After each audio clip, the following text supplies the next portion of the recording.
Hey everybody, welcome to the channel. There's going to be no battle report this week. Instead, we're going to have a quick channel update and a closer look at my Crusade roster.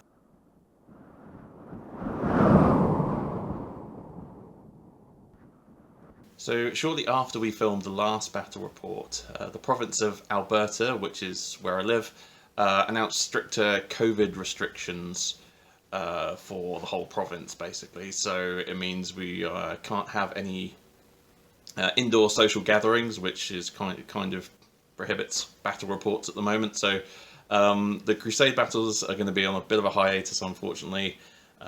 Hopefully the increased restrictions are only going to last a few weeks. So after Christmas, hopefully we can pick that back up again. And in the meantime, it's a good opportunity to get some more of my models painted, reduce that pile of shame a bit. So today, instead, what I thought I'd do is give you this little update and go through a bit more of my Crusade roster. We kind of glossed over like what's on our rosters, how we're spending the requisition points, etc. So now that we're moving up to the next sort of band of battle size, incursion size, we're going to go up to 750 points. I've added a couple more things to my roster, used a couple of stratagems in the Necron Codex, so I thought I'd give you a look at that. So here are the latest two additions to the Infinite Silence. I've burned through pretty much all my requisition points to bring these two onto my roster. So to start off with, we have Technomancer Onaris. So I've added him, given him the relic, the Voltaic Staff. So this is just an upgraded Staff of Light. Dish out some more damage. And we've also added the Doomsday Arc, the Axiom of Annihilation. So yeah, stepping up to the bigger games, going to need units with a little bit more punch. So the way we've done this is in the Necron Codex, you've got special requisitions you can add.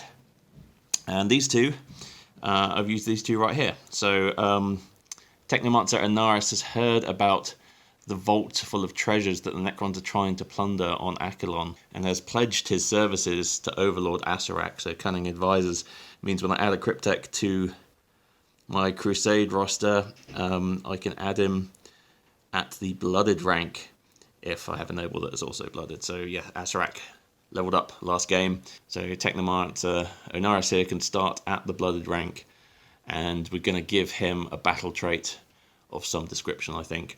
And the other one is Eldritch Artifice.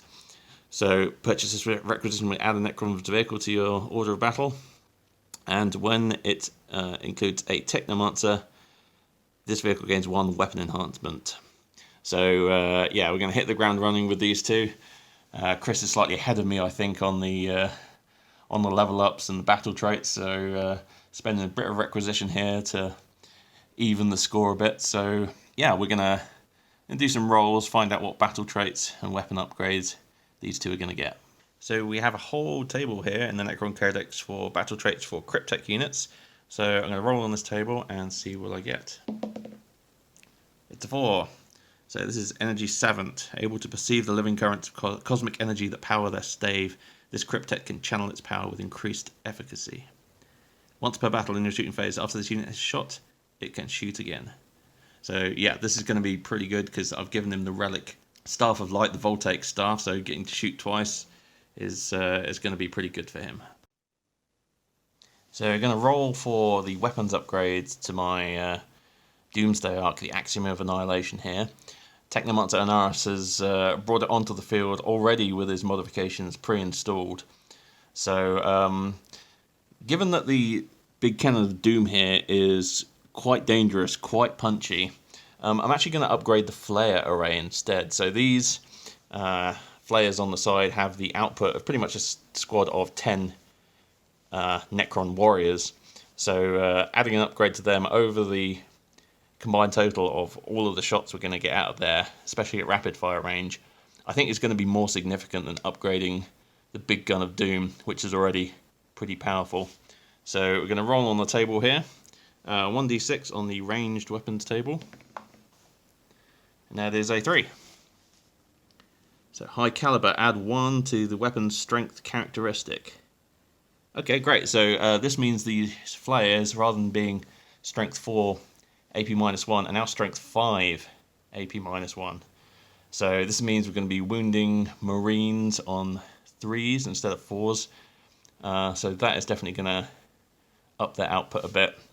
And when we get into rapid fire range, can cause a lot more damage, hopefully. So here is my Crusade roster in its entirety. As you can see here, we've got a few units that haven't seen the battlefield yet. We've got Asarek's personal squad of Lich Guard there that we haven't seen, and also the Canoptech Reanimator Ouroboros there for bringing large squads of warriors back to life. We haven't quite had the points to include him yet, so he's probably going to stay in reserve until we get larger squads of warriors on the table, big blobs of 20 that we can use the Reanimator to its fullest potential. So yeah, here is the actual roster itself, doing it old school with pen and paper, because I have far too many spreadsheets in my life already. So here is the total list. We used a few requisition over the past few games to bump our supply up to 65. Currently using 61 of it. We're down to 0 requisition points after adding the Technomancer and the Doomsday Arc. So yeah, over the next few games we should see a few more of these units hit the field, and possibly add some more to the roster as well. So because Chris started collecting his Imperial Fists with the Indomitus box, his unit selection is, has been limited to the contents of that box. He started to branch out a little bit more recently. He's got the regular intercessors, and he's also got some heavy support on the way if you check out his Instagram page. So I've tried to keep my forces to Indomitus only as well, just to make it kind of even. But as we go on, I'll be adding more and more from my larger Necron collection as we go. Okay, so just a short video this time. Yeah, hopefully the restrictions relax soon and we can get back to our crusade. We bring the fury of the Necrons to the planet of Achillon and its staunch defenders, the Imperial Fists. Thanks very much for watching, guys. I'll see you next time.